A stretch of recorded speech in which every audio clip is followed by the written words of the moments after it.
Hello everyone, and welcome back to History Meets English. Today, we are traveling through more than 2,000 years of English history. This is not only a history lesson, it is also an English listening practice, designed to help improve your English naturally while you enjoy the story. Before England had kings, castles, or an empire, this land was filled with forests, ancient tribes, and mysteries. Then, one powerful empire looked across the sea, and everything began to change. So sit back, relax, and let's travel to the very beginning of England's incredible story. Chapter 1: Before England was England. Long before England became a nation, this land was known as Britain. Around 2,000 years ago, it was home to many Celtic tribes. They did not have one king or one government. Instead, each tribe had its own leader and its own land. Life was simple but challenging. Most people lived in small villages made of round wooden houses with thatched roofs. They grew crops, raised animals, hunted in the forests, and fished in nearby rivers. Nature was a big part of their lives, and they believed that forests, rivers, and hills held powerful spirits. Among these people were the Druids, respected religious leaders and teachers. They did not write down their knowledge. Instead, they passed their stories, beliefs, and traditions from one generation to the next by word of mouth. Across the English Channel, another civilization was becoming stronger than ever before. It was the mighty Roman Empire. Its armies had already conquered much of Europe, and soon their attention turned toward the mysterious island of Britain. In 55 BC, the famous Roman general Julius Caesar crossed the sea and reached Britain's shores. Although he did not conquer the island, his journey introduced Britain to Rome for the first time.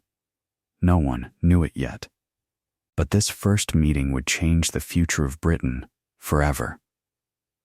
Chapter 2: The Birth of England. After the Romans left Britain in the early 5th century, the island became vulnerable. Without Roman soldiers to protect the land, many Celtic communities struggled to defend themselves. This opened the door for new settlers from across the North Sea. The Angles, Saxons, and Jutes arrived in Britain. At first, they came in small groups. Soon, they settled permanently and built their own villages and kingdoms. Over time, they pushed many Celtic people west into Wales, Cornwall, and parts of Scotland. The newcomers established 7 major kingdoms, a period known as the Heptarchy. These kingdoms often fought each other for land and power. There was still no single country called England. Everything changed in the late 8th century when fierce Viking warriors began attacking Britain. They arrived in fast wooden longships, raiding villages, churches, and towns. Many kingdoms fell under Viking control, and it seemed that England might disappear before it was even born. One king refused to surrender. His name was Alfred the Great, King of Wessex. Instead of giving up, Alfred strengthened his army, built defensive towns called burhs, and created a stronger navy to fight the Vikings. He also encouraged education and believed that a strong kingdom needed both wisdom and courage. Alfred's victories inspired hope. His family continued his work, and his grandson, Athelstan, united the different Anglo-Saxon kingdoms. In 927 AD, Athelstan became the first king of a united England. For the first time in history, England was no longer just a collection of kingdoms. It had become one nation. Chapter 3: Kings, Castles, and Conquest. The year was 1066, one of the most important years in English history. When King Edward the Confessor died without leaving an heir, several powerful men claimed the English throne. The kingdom was thrown into uncertainty. One of those men was William, Duke of Normandy, who believed Edward had promised him the crown. But the English nobles chose Harold Godwinson as their new king. William refused to accept that decision. He gathered thousands of soldiers, horses, and ships. In September 1066, his army crossed the English Channel and landed on the southern coast of England. The two armies met on October 14, 1066, at the Battle of Hastings. The fighting lasted all day. Harold's soldiers formed a strong shield wall, but William's army attacked again and again. By sunset, King Harold had been killed, and the English army was defeated. William became known as William the Conqueror, and his victory changed England forever. To secure his new kingdom, William ordered the construction of massive stone castles across England. These castles were symbols of power and helped control the local population. He also introduced the feudal system, where land was exchanged for loyalty and military service. Every noble had responsibilities, and every level of society became connected to the king. In 1086, William completed the Domesday Book, one of the greatest surveys of the medieval world. It recorded land, villages, farms, animals, and wealth across England, helping the king collect taxes and govern more effectively. The Norman conquest also changed the English language. French became the language of the royal court and nobles, while ordinary people continued speaking Old English. Over time, the two languages blended together, creating the foundation of modern English. England had entered a new age. Chapter 4: The Fight for Freedom. After the Norman conquest, English kings became more powerful than ever. But with great power came growing anger. In the early 13th century, King John ruled England. He demanded heavy taxes to pay for expensive wars in France. Many nobles believed he was unfair and abused his authority. Even ordinary people suffered under his rule. Finally, the nobles decided they had enough. In 1215, they forced King John to meet them at Runnymede, beside the River Thames. There, the king placed his seal on a remarkable document called the Magna Carta, or Great Charter.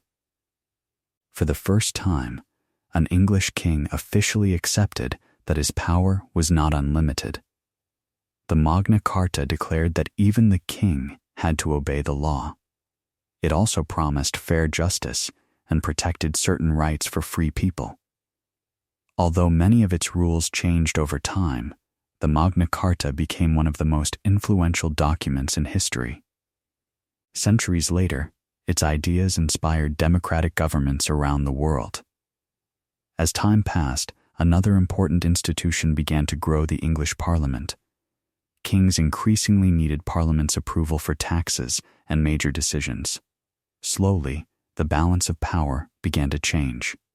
But England's challenges were far from over. In 1348, the Black Death arrived. The deadly plague spread rapidly across the country, killing millions of people.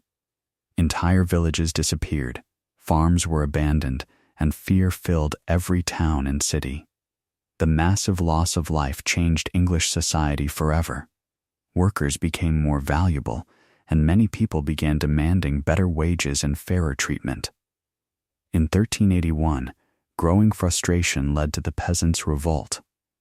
Thousands of ordinary men and women marched toward London, demanding justice and an end to unfair taxes. Although the rebellion was eventually crushed, it proved that common people could no longer be ignored. England was slowly becoming a country where power would no longer belong to kings alone. Chapter 5: Religion, Revolution, and Empire. By the 16th century, England was changing once again. A new king, Henry VIII, sat on the throne. At first, he was a loyal supporter of the Catholic Church. But when the Pope refused to approve his divorce, Henry made a decision that shocked Europe. In 1534, he broke away from the Roman Catholic Church and created the Church of England, with the king as its supreme leader. This religious change transformed England forever and gave the monarchy greater power than ever before. After Henry's death, England experienced years of religious conflict. Then, in 1558, Queen Elizabeth I became queen. Her reign is remembered as one of England's greatest periods. Trade expanded, literature flourished, and England became a growing naval power. In 1588, King Philip II of Spain sent the mighty Spanish Armada to invade England. The Spanish fleet was one of the largest in the world, but English ships, skilled commanders, and powerful storms destroyed much of the Armada. England's victory surprised Europe and marked the beginning of its rise as a major sea power. During Elizabeth's reign, another man changed English culture forever. His name was William Shakespeare. Through his plays and poems, Shakespeare explored love, ambition, betrayal, and human nature. His words continue to inspire millions of people around the world today. The next century brought another great conflict. King Charles I believed the king should have absolute power. But Parliament disagreed. Their conflict led to the English Civil War.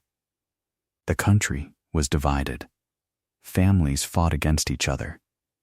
After years of bloody battles, Parliament's forces, led by Oliver Cromwell, defeated the king. In 1649, Charles I was executed, an event that shocked Europe. For the first time, an English king had been publicly put to death by his own people.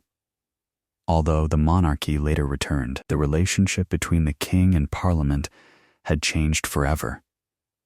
By the late 18th century, England entered the Industrial Revolution. New machines, factories, and steam engines transformed the economy. Small farming villages became busy industrial cities, and England became the world's leading manufacturing nation. As its industries grew, so did its influence. The British Empire expanded across Asia, Africa, the Americas, and Oceania. At its height, it became the largest empire in history. People often said, "The sun never sets on the British Empire." Chapter 6: Two World Wars and Modern England. The 20th century brought challenges unlike anything England had faced before. In 1914, the First World War began. Millions of British soldiers left their homes to fight in the muddy trenches of Europe. The war lasted 4 long years and claimed countless lives. Although Britain was on the winning side, the cost was heartbreaking. Almost every family had lost someone they loved. Just over 20 years later, an even greater conflict began. In 1939, World War II erupted. Nazi Germany threatened Europe, and Britain once again found itself at war. During this difficult time, Winston Churchill became Prime Minister. His powerful speeches inspired hope when many people feared defeat. German aircraft launched continuous bombing raids over British cities in a campaign known as the Blitz. Night after night, homes, schools, factories, and historic buildings were destroyed. Yet the British people refused to surrender. Families sheltered in underground stations, firefighters battled endless flames, and communities stood together through the darkest days. In 1945, the war finally ended. Britain had helped achieve victory, but the country was exhausted. Rebuilding would take many years. After the war, the British Empire slowly came to an end as many colonies gained their independence. England was no longer the center of a global empire, but it remained an important voice in world affairs.